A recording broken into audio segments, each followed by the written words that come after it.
Então vamos lá bater esse papo, porque precisamos de mais informações. Querendo ou não, é uma doença desconhecida, não é mesmo? Para isso, nós temos aqui a presença de Diego Costa, veterinário e também vice-presidente do Conselho Regional de Medicina Veterinária do Estado de Roraima. Bom dia, bem-vindo. Bom dia, obrigado. Bem-vindo.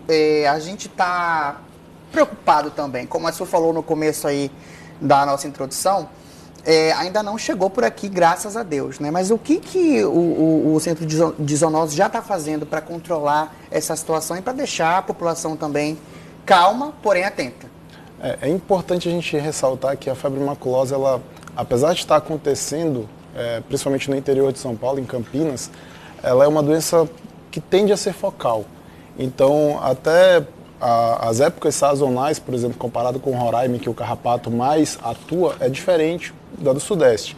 Então, assim, esse caso atual que nós estamos tendo no interior de São Paulo, ele é focal, ele é especificamente um sítio, o qual aparecem, eles trabalham com alguns eventos, e aí 4 pessoas que estiveram nesse sítio contraíram a febre maculosa e acabaram vindo a falecer.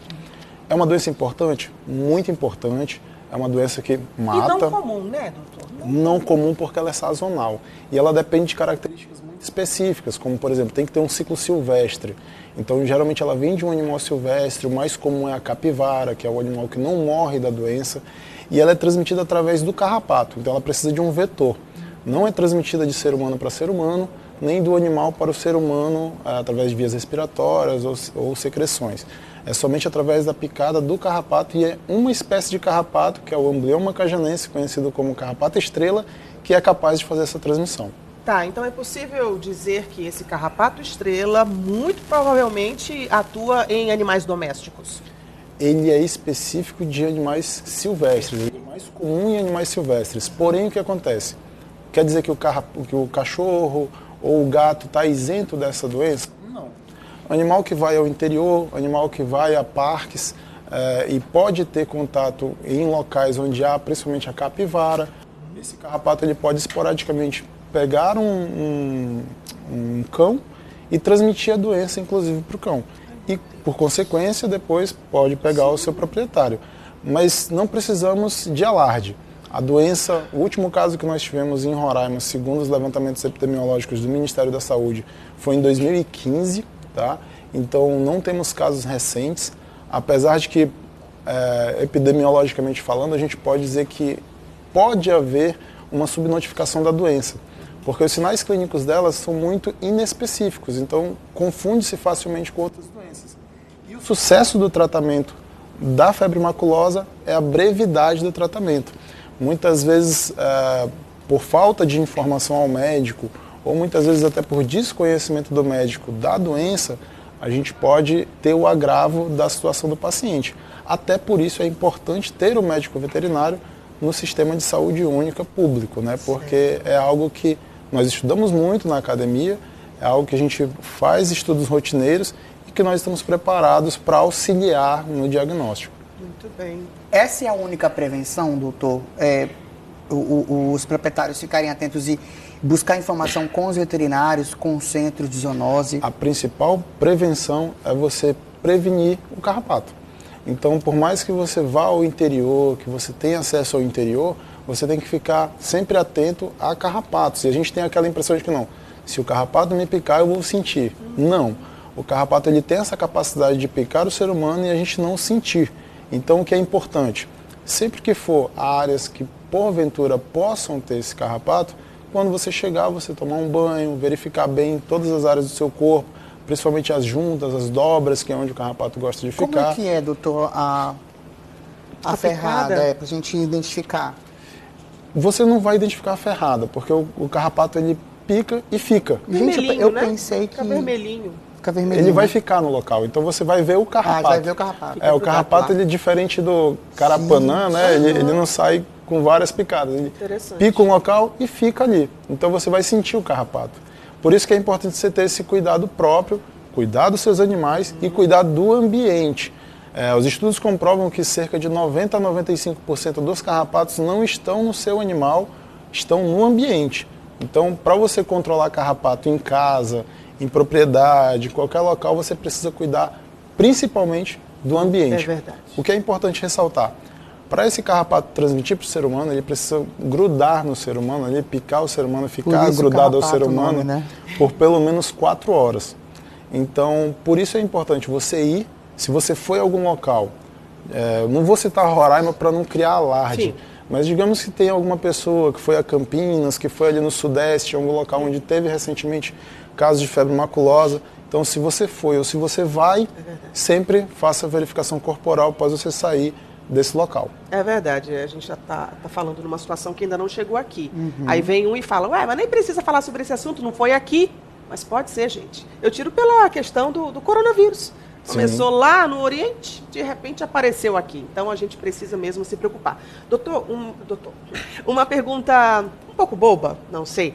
Pessoas já morreram da febre maculosa. E os animais onde os carrapatos estão, eles apresentam também esse tipo de problema? Contraem a doença também.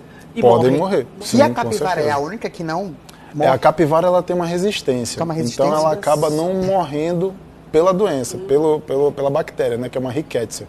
Então, assim, existem até discussões de políticas públicas para se exterminar capivaras em certos locais onde você tem com frequência focos de febre maculosa. Porque se ela não morre, então ela transmite muito mais. Exato. E aí, para se evitar essa morte de capivaras, existem pesquisadores já tentando desenvolver vacinas, que as vacinas seriam para os animais, não para o ser humano, porque qual seria o objetivo? É você vacinar o animal e o animal, quando o carrapato picar esse animal, o organismo do animal vai retirar as defesas do carrapato, então o carrapato vai morrer, que hoje ele não morre. Então está em criação isso aí? Existem pesquisas, principalmente na Universidade de São Paulo, na USP, para que seja desenvolvido esse tipo de vacina. É algo que ainda está em elaboração e aí não temos como dar maiores detalhes. Já surge, acredito bastante Tomara, nesses pesquisadores. Falando em sintomas, doutor, a gente sabe que febre é febre. Então a febre maculosa apresenta o que mais além dessa febre? E dá para confundir sintoma?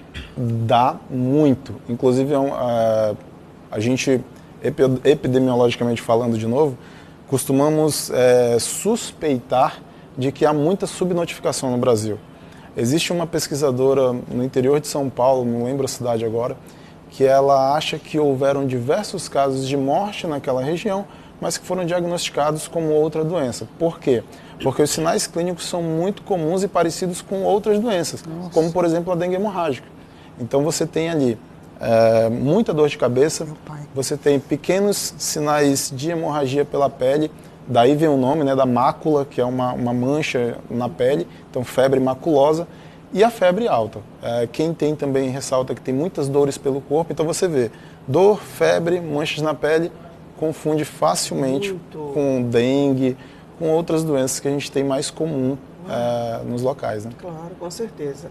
Bem, doutor, então a gente pode deixar assim, não está acontecendo aqui em nossa região, mas todo cuidado é pouco, não é mesmo? A questão da prevenção, cuidado com o seu ambiente, isso na zona rural, mas a zona urbana também é bom, sempre um cuidado extra. É importante a gente ressaltar que apesar de não termos a febre maculosa nesse momento aqui em Roraima, espero que não tenhamos também, o principal fator é a gente cuidar da saúde dos nossos animais. Então, se você cuida ali dos carrapatos, se você faz controle de ectoparasitas, se você faz um acompanhamento veterinário com rotina, você dificilmente vai ter a probabilidade de ter a doença. Você acaba eximindo essa probabilidade. Então, é ter esse cuidado. Se alguém, nesse momento, qual é o maior alerta? Quem for a São Paulo, quem for a áreas que estão tendo foco, no retorno e lá no local, sempre estar atento com relação a parasitas. Por aqui, nós temos que ter o cuidado com o parasita. Por hora, ele é suficiente. Certo. E uma vez diagnosticada a doença, tratamento imediato. Tratamento imediato. É importante sempre ressaltar para o seu médico não só o que você está sentindo, mas também por onde você esteve. Esse é o principal, digamos, a exclamação que vai fazer o seu médico abrir mais o leque com relação ao diagnóstico. De probabilidades, é verdade. Doutor, muito obrigado pelas informações. A gente já está despreocupado aqui. Comecei a entrevista bem tensa, mas já estou ok. Cuidado nunca é demais, né? Gente, é um assunto meio complicado. As suas considerações finais, até para alertar todo mundo em casa. Bom, com relação às minhas considerações finais, é apenas que não há motivo para grandes alardes, há motivo para atenção, e a atenção é o quê? O cuidado básico. Então, cuidar de carrapatos, procurar um médico veterinário, buscar orientação. Como eu falei, poucas pessoas sabem, mas 95% dos carrapatos não estão no animal, estão no ambiente. Muitas vezes as pessoas aplicam uma medicação no animal e acham que aquilo ali vai ser suficiente. Não vai.